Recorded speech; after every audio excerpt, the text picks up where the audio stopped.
from that short music break. This is your boy Quel with Free Air. We are broadcasting for UIC Radio. You can only find us on Radio FX.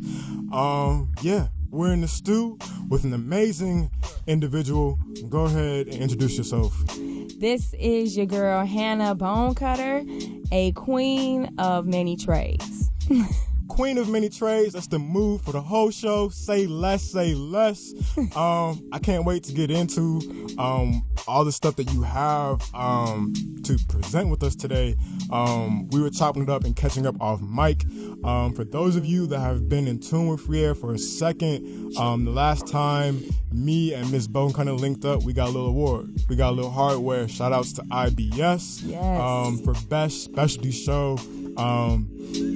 Hannah is truly a woman of the millennial renaissance. If you don't know what that means, you definitely got to stay tuned because we're going to get into all of that. But for now, we'll get back into some music real quick, and we'll be back with Miss Bonecutter. So keep it locked here on Free Air. This is UIC Radio blazing 24/7. And we're back from another music break. This is Quel with Free Air for UIC Radio, broadcasting on Radio FX. I'm in the studio with Hannah Bonecutter. How you feeling? I'm feeling great. I'm feeling great at home. So it's great that we finally got to link up again. It's been about a year since our last interview. So I'm excited to chop it up with you on air about all that you have going on. Anybody that knows me and been listening to the show, you know the buzzword millennial renaissance. Hannah is somebody that definitely personifies that for me.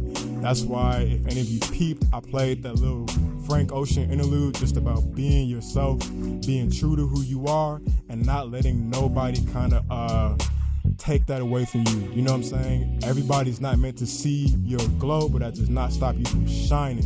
So, Ms. Bonecutter, you have been a person, from what I've been told, that has been shining your whole life, all the way back into high school. So we were talking about off air about the different things that you have going on as an on-stage entertainer. Do you want to kind of break us in and get us acquainted with what you have going on? Absolutely. So I like how you said going back to high school. We'll start there. So in high school, I officially got into the spoken word poetry club. Okay. And there, I learned kind of the essence of performing the amazing poetry that I was writing. But I started writing poetry back in elementary school. But little did I know. And I really didn't have much confidence in writing then. Mm-hmm. But that spoken word club in high school not only brought up my confidence in performing poetry, but writing as well. So my love for it increased immensely, and I did carry it into college a bit, performing in a few different things. In college, I went to another U of I school. Oh, no, you can't even mention them on air. We talked about this last time. I know, that's why I had to do it. Oh, okay. We're going to breeze past that. We're going to breeze past it. But, like you didn't say it. But, so then I kind of let that go once graduation. When I came back, I kind of got back into acting and modeling more so with the entertainment side. But this year, I've jumped back into my spoken word, or rather it's taken a hold of me, I should say. And I've been performing at live in different events in Chicagoland area, mainly for great causes through different nonprofits. Okay. For example, the last one I did was for National Gun Awareness Day. So, and against gun violence here in Chicago, but it's a nationwide holiday. I want to say it was in June 2018, and it was in very close to Hyde Park area right there. It's slipping my mind right now. But the event was amazing, and it was the foundation or the nonprofit that started it was a parent who lost her daughter to gun violence a couple years ago. Her name starts with the H. I don't want to say it wrong. Hadi. yes. But anywho, so it was. With that being said, a lot of emotions are around those types of events. It was a very moving thing. It was moving for me personally because part of my piece, I did a story. It was about a deceased cousin of mine who died from gun violence in not Chicago but Philadelphia. So, but anywho, I've been performing at different things like that with my spoken word, and an upcoming performance that I have is on September 1st for the Jeremy Skullark Foundation, which is a back to school event for our students here in Chicago, encouraging them to be excited about going back to school, to learn, to make new friends. It's called the Red Carpet Annual Event, and it is going to be at the House of Blues on September 1st, kind of midday time. And kind of leaning into my acting with spoken word this year, it was also ignited by my most recent film, Minstrel versus Puppet. MVP. Yes, MVP, exactly. Coincidentally, and that it hit me in December 2017, the vision for it. And, in my head, I was like, all right, this is some poetry. And, I took out my phone, just writing my poetry down and stuff that was coming in my head for it. I didn't necessarily see it per se as a film. And then somewhat quickly, it kind of developed, and I was like, oh my gosh, this is going to be dope as a short film. But it is rooted in spoken word poetry, and then that kind of led into live performances in Chicago. So something that I noticed when you were talking about the stuff that you're doing on stage is there's always some type of humanitarian component, whether it was from doing the spoken word for gun violence versus doing minstrel versus puppet, which I'm going to assume it has a lot to do with the Black experience. Yes, it has to do with definitely the woman of color experience. Ooh, so even better. So is that something that you make sure to try to tie in those things that you're doing? Absolutely. So where does that come from? That kind of need to be a humanitarian? Great question, JQ. So from within. Inside me. Inside. And for me, it's a thing. If I'm not,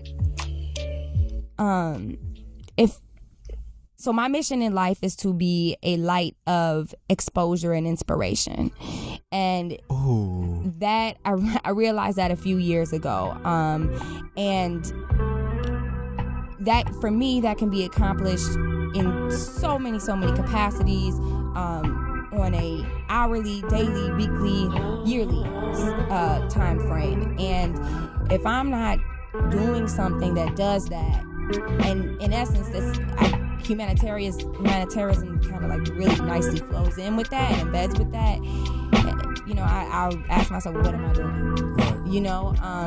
So that I think that's kind of where that stems from, and it rises so natural for me to do these types of events or whatever art or professional work I'm doing with that light on.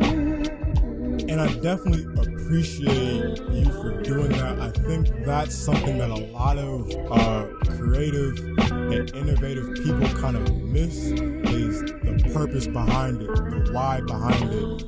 A lot of times we get lost in just pure expression, or just saying we could do something for the sake of, can we do it, or trying to make some money and getting us out of whatever situation that we're in. And so a lot of people breeze past that giving back part, and that's the best way to move forward, is to give back. And I'm once again appreciative that you are on the humanitarian wave. It's something that we definitely need in this country right now at this moment in time, especially in our nation's capital. You told me you're doing something in DC. What's good with that? Yes, thank you so much for hitting on that, because nation's capital, right? So Minstrel versus Puppet, again, is a short film, and let me just say this for the listeners, a bit of background, because this has definitely been a film school 101 year for me. I've learned a lot, and I'm a lifelong learner. first as well. One of my primary things. So I love to learn about anything really. And so shout out to the MVP team, crew, everybody that was involved with it, because I've learned so much. And with that being said, for my listeners, for films, what you do a lot of times, for especially people who have been to film school, and this is exactly what they went to school for, and their primary profession, is you submit your film to film festivals. And that's especially for the independent filmmakers and the independent artists, right? And with these film festivals, they're international. They can be launching pads for amazing opportunities further in that industry, further in their career.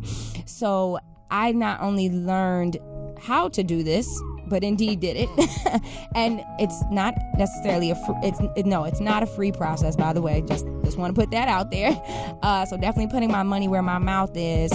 And one of the film festivals it has recently gotten into is the DC Shorts Film Festival, which is a nationwide film festival, been going on for 16 plus years. Big waves.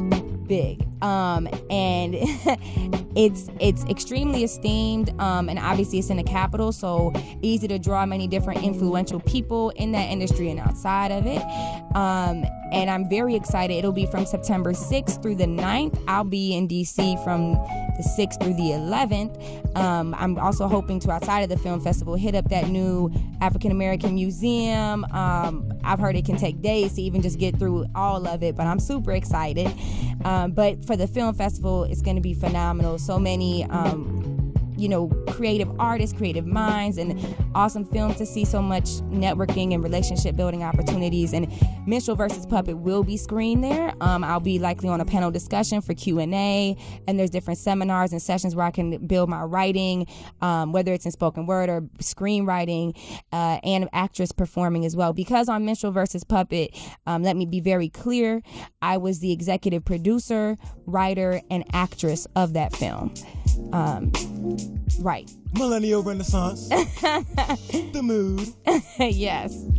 So, how going from being someone that performs on stage for spoken word in high school, what kind of sparked you to kind of branch out and want to do acting, wanting to do writing for film writing, wanting to do production? So, kind of what pushed you? What got you to this point? Yeah, great question again. So with the performance piece, and especially with acting, I've always loved that. Acting is definitely one of my deepest passions, and mainly acting goofy with it. Back in high school, acting goofy while you acting. There you go. Back in high school, I definitely was that student who you might find cracking up on the floor. One of my friends is next to me who can attest to that. Nodding her head real strong. Or, cracking a joke in class, maybe getting in trouble, maybe not. And I was also like with some of my friends' houses, we do those, charade games and stuff. And because that's all we had. I mean, we can't pay $800 or whatever it is for acting classes. So we're going to do what we can at the house, pick a scenario out the hat and see if everybody can guess it. And so, but I was doing that back when I was 2 years old, with family, friends, then whatever. So there's that, and that's just carried on in that way. And I know that will never stop. In terms, like I said, the confidence that the Spoken Word Club gave me to perform. And when you're performing poetry, right, you're telling a story. And so telling a story takes writing, and writing means words. Words mean speech. And that gave me confidence in all those realms, which I think even leaned over into my education, which I remember last time we kind of talked about a bit. Education chose me. I never went to school thinking I'm going to be a teacher. No. Right. But it allowed me to, it really folded into that so, again, naturally. And that's what my supervisors were telling me. And with education, and any true educator knows, and ones that, really still putting their foot in and they care, that's a performance to keep these kids, especially nowadays, how much stuff these kids are looking at and seeing and being exposed to and stuff, to keeping attention and for stuff like division or something, that is a performance. And then also just holding your composure in general. So I definitely feel it. So I hope everybody listening kind of has a better idea why I played that Frank Ocean interlude and just the interlude. Sometimes the interlude gets you there. Be yourself. That's all we got to say. So keep it locked here with Free Air. This is Quel for UIC Radio. We're going to get into more with Hannah. We're just going to take a little quick break with some K-Dot. Yeah.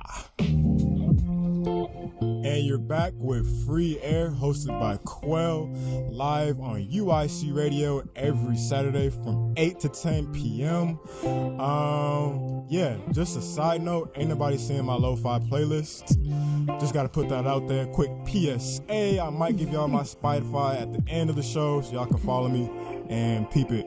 But I might not, because I got gems. Anyway, I got jokes too. So I'm still in the studio with the multi-talented Hannah Bonecutter. The last segment, we talked about a lot of the stuff she's doing on stage, from her acting, from her poetry, from her film writing, and her production. She touched on it briefly in the last segment. I really want to highlight it. She is an educator by schooling, actually. So I do want to give you the opportunity to kind of let people know what you're doing on that front. I know you're doing some amazing things with CPS, if you kind of want to elaborate for me. Yes, absolutely.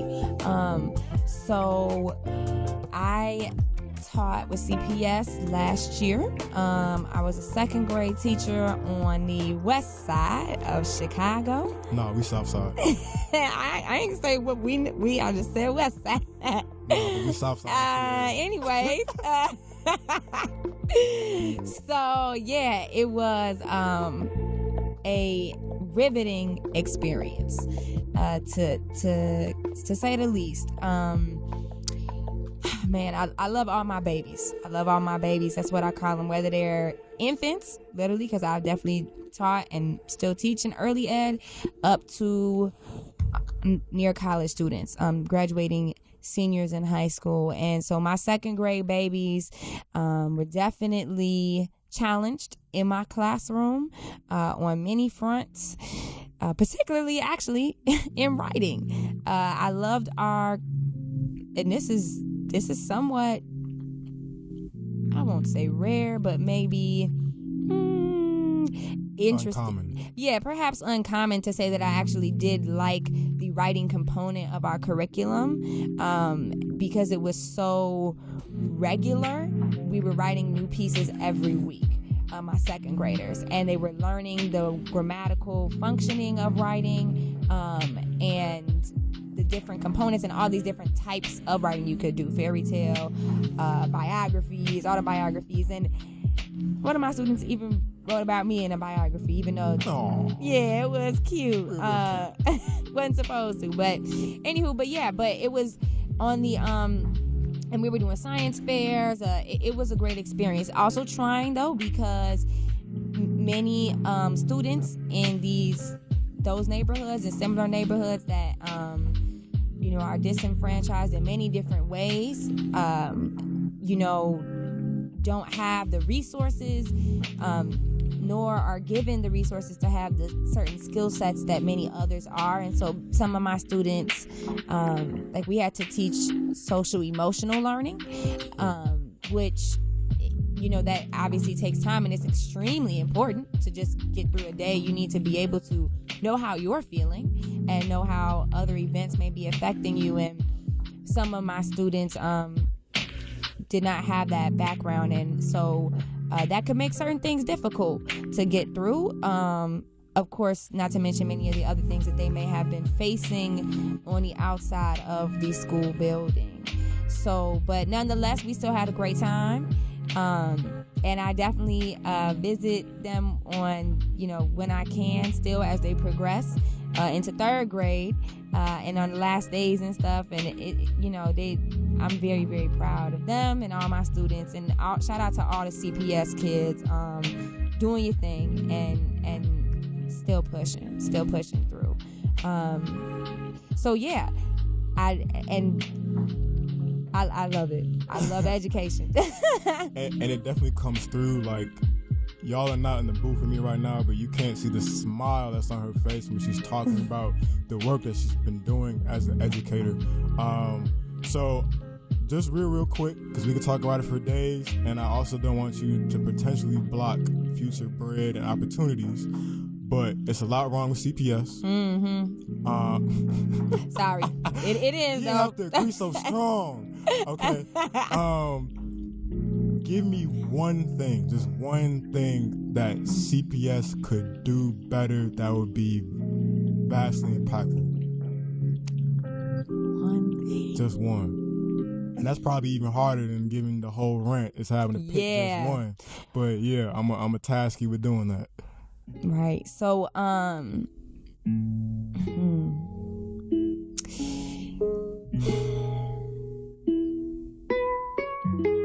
one can,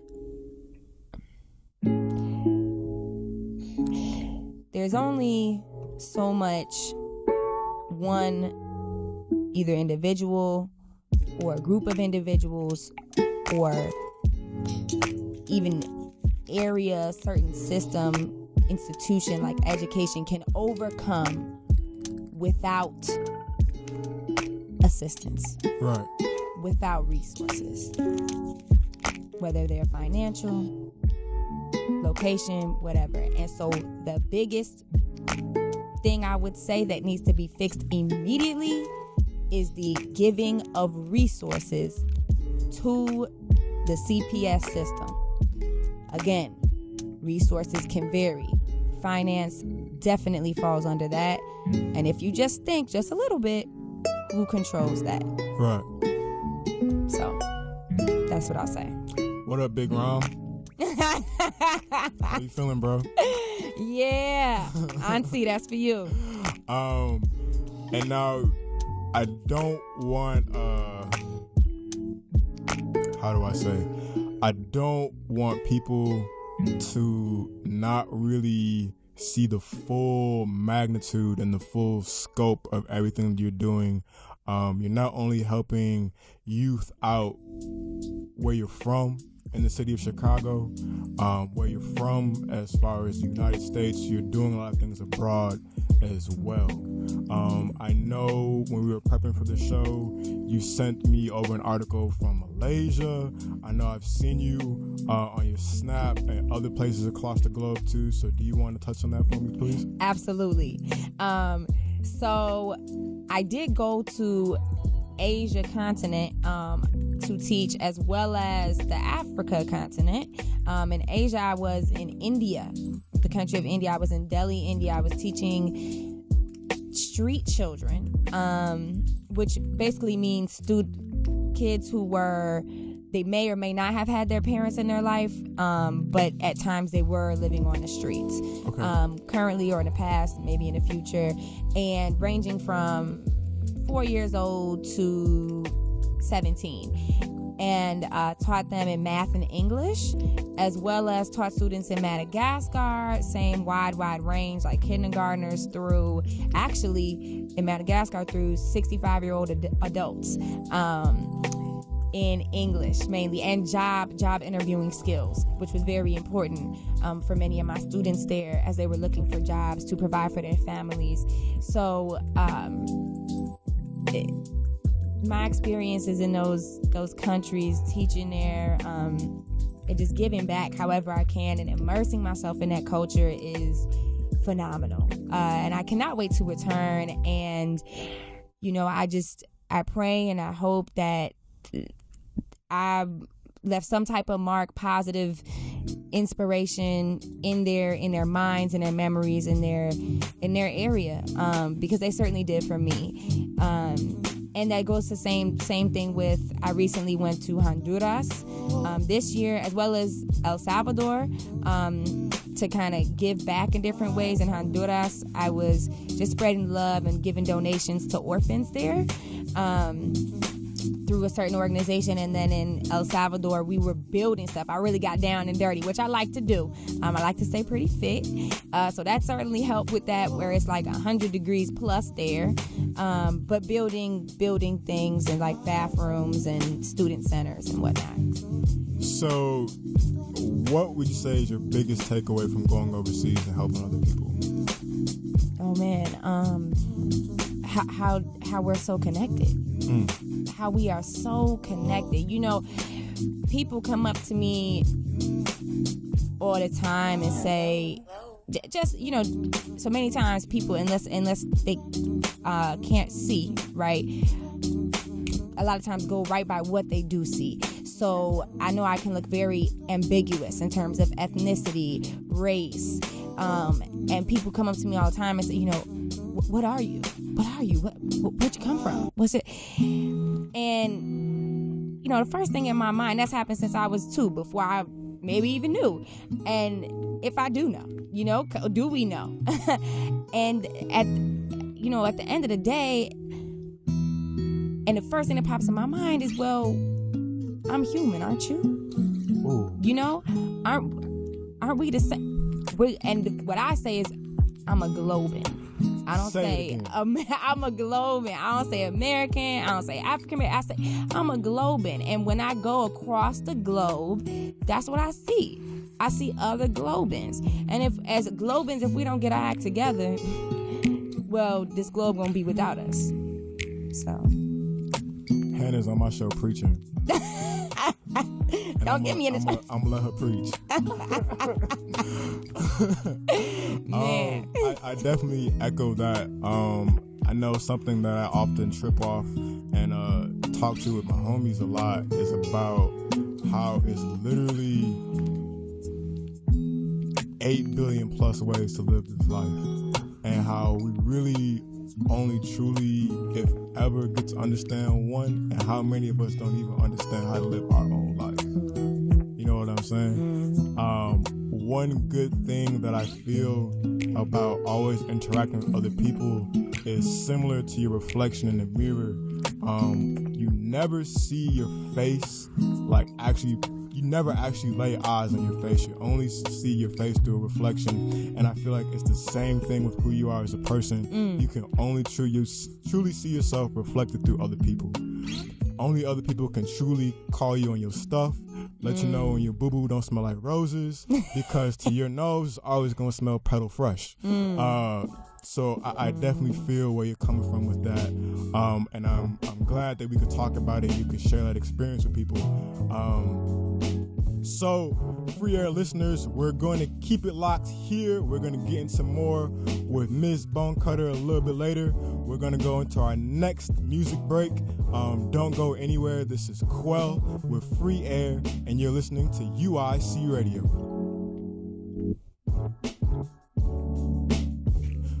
So this is your boy Quel with Free Air for UIC Radio, broadcasting only exclusively on Radio Effects. It's good people over there. If you ever need anything as far as streaming and broadcasting, hit my line and I will plug you. Very, very good people. But I digress. I'm still in the booth with Ms. Hannah Bonecutter, a multifaceted, supremely talented individual, and we've just been chopping it up about all this she has going on right now. One thing that I really wanted to make sure I touched on since I had you in the booth, I've been talking about it all last show I was talking about it, but the Millennial Renaissance, really just this concept that I have, and really it's not just me, but this concept that people that we're in our early, mid, late 20s, so on and so forth, it's no longer anybody's being one thing. Nobody really is one-dimensional, and it's not even by choice. While we may find like enjoyment and satisfaction out of the things that we are doing, but just to get ahead in life, we are, I feel like forced is the wrong word, but we are directed to be multi-talented people, and that has positives and that has negatives, and it's really a neutral. It's very indifferent, and it's all what you make out of it. I talked to my man's Nova. He's a rapper and a producer and an engineer out of the West Side. Since Hannah got a shout out West Side, I'll bandwagon real quick. We were chopping up with him. He had some really insightful thoughts about it from his perspective. Hannah, with you being a female, I know that just off bat it's going to be a way different perspective. So if you could please let me know what you think about that concept, about yourself being a multifaceted individual, having many talents, and how you express yourself with those talents. Absolutely. So I love that you brought that up, JQ, because it's so relevant and so significant, and I think definitely hits in some way, shape, or form all of us millennials, and probably even a little older, and definitely the upcoming generations. So directed, absolutely. I like how you use that word as well, and I would also say maybe even stronger, pushed in that, because I had this conversation with older generations a lot, like twice older generations than myself, my parents for sure, and how they grew up in a place and in a environment where going to college, having a certain major in college, if you could, and even not, because at that time there were factories, and Chicago was huge for that. If little history lesson right there, but there could just be dad working at the factory or what have you, what other career, bringing home the bacon, if you will, and mom could be home, had the option, more of leeway to be home just raising the kids, if it, and taking care of the household however it needed to be, and there didn't need to be two parents working full-time and or overtime, and hustling. And now it shifted to so maybe that was in 40s-ish. Then it got to, okay, and then with women's rights, which is awesome, in many regards.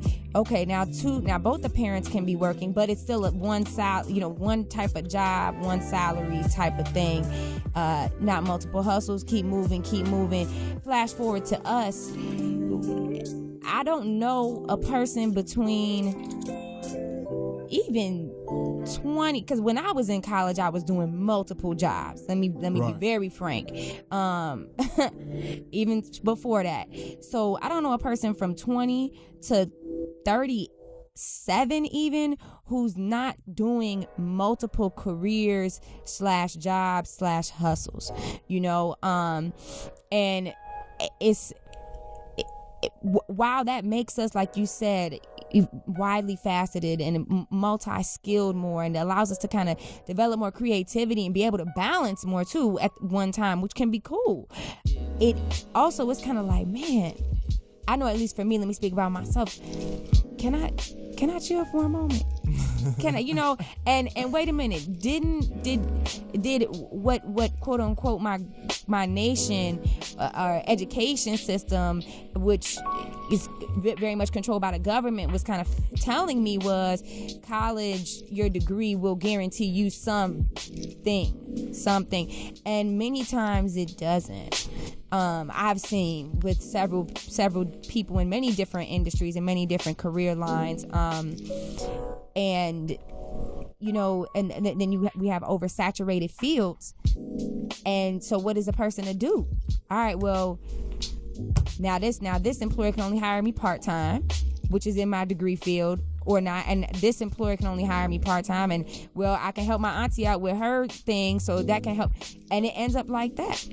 And that, like I said, it has definitely, like everything, has its pros and its cons, but I think we definitely have to analyze that as a society, as a culture, because it can, I don't know what securities are in place for that, for longevity purposes, for our generation, for our millennials. And that is a concern, because we deserve the same security that prior generations might have gotten from, and the same peace of mind, and that's so important.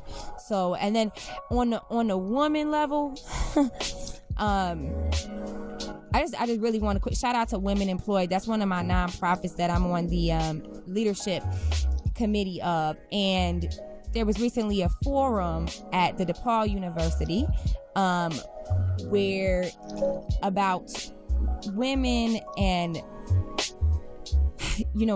leave of absence regarding, because women birth children, right? Of course. And first of all, as we know, women get paid, I would think it's about 30 cents less to the dollar than men, first of all. But I don't know, again, a woman between those ages, I said, who's also not working multiple things. And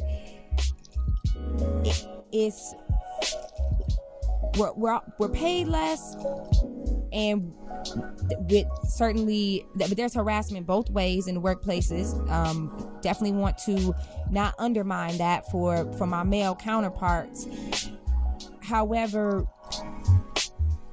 women can't even get for building a family when so many, especially statistically speaking, many different types of families coming from certain backgrounds are normally statistically not together, right?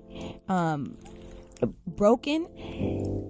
What helps is that if a woman can get some time to recuperate after having birth, from what I've been told from my aunties and other people who have had kids. And a lot of times employers don't even have that system in place to allow for that, and that's a problem. And then the family stress and families break apart. And what do these kids need? These kids need unity, just like the world needs unity. So I think that's something we have to look at, because if millennials, if we're going to continue to grow our population, and we need to make sure the globe is sustainable to do that, and we're living the right way to make it that way, how can we do that if there's not those safeguards, those securities in place that allow for that in a healthy capacity? So yeah, that's my take on it. So one thing that you kind of touched on a few times is security and having that safeguard. And one thing that I personally have found, because my story is kind of similar to yours, like I've been working full time since I was 19, been jugging. So while I may look at some of my peers and my coworkers and my counterparts, and they're working this job just so they can have money to go to local festivals this summer, so they can have new clothes in their closet. For me, when I compare myself to them, I may be like, okay, they have it easier off than I do. Or they may have X, Y, and Z that I don't, because they're not under the same amount of pressure. But pressure makes diamonds. And I feel like one of the greatest things that's so important and crucial, or I feel like people that are millennials to remember, is if you out here jumping hurdles, your calves is getting strong. That's you know right. what I'm saying? There's always a positive that comes with that negative, and I feel like sometimes we can get lost in that grind, lost in that dig, lost in the mud of all that we have to do, and we forget that everything that we're being put through right now is making us stronger. And even though we may not have the answers, and I feel like that's where a lot of the dissonance comes from with earlier generations is, they want us to have answers when we're disagreeing with certain things, but understand that it took you time and experience to have those answers that you have right now, even the faulty ones that we're seeing issues with. So give yourself time, let yourself develop, dedicate yourself to that grind, and I really do believe that everything's going to be all right. You know what I'm saying? Me too.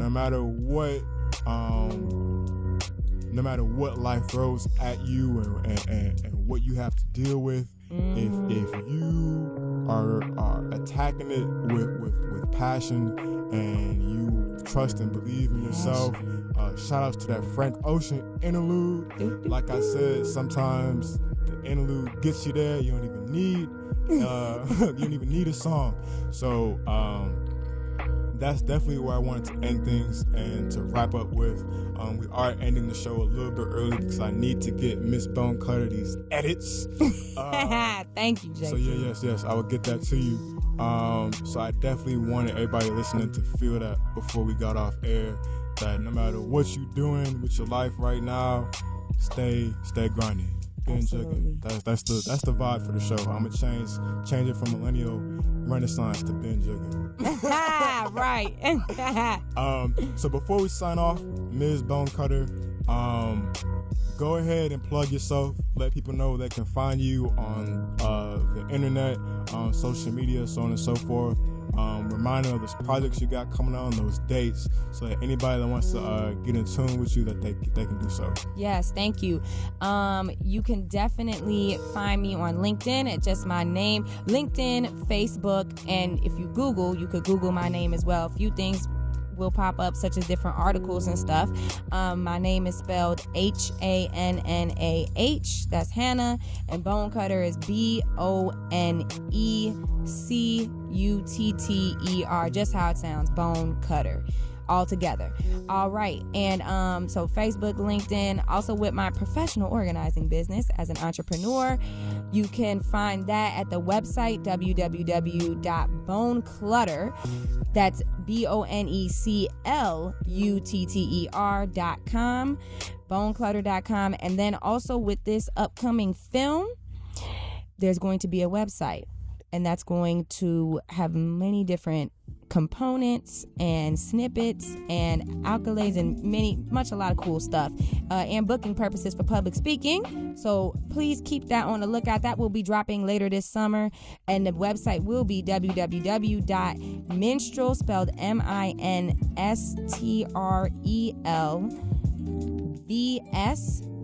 puppet PUPPET.com. So it's www.minstrelversepuppet.com, but the VS is for verse. All right, so that'll be dropping early August, very likely. Those are where you can find me. Also on Snapchat, but that's Miss Bonecutter, Miss_Bonecutter. All right.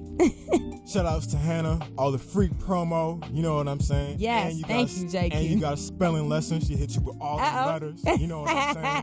It's all goody. I keep it real simple, you know what I'm saying? I embody simplicity, so you can find me everywhere at Quel_, QUEAL_. Everything, all that, I got it. You can find me. If you've been listening this whole time, I appreciate you dearly. You are a beautiful human being, and I want to return that love to you with some K-Dot featuring Sakari on the way out. So this is Free Air for UIC Radio, broadcasting only through Radio Effects. This is your boy Quel, and that's it. Peace.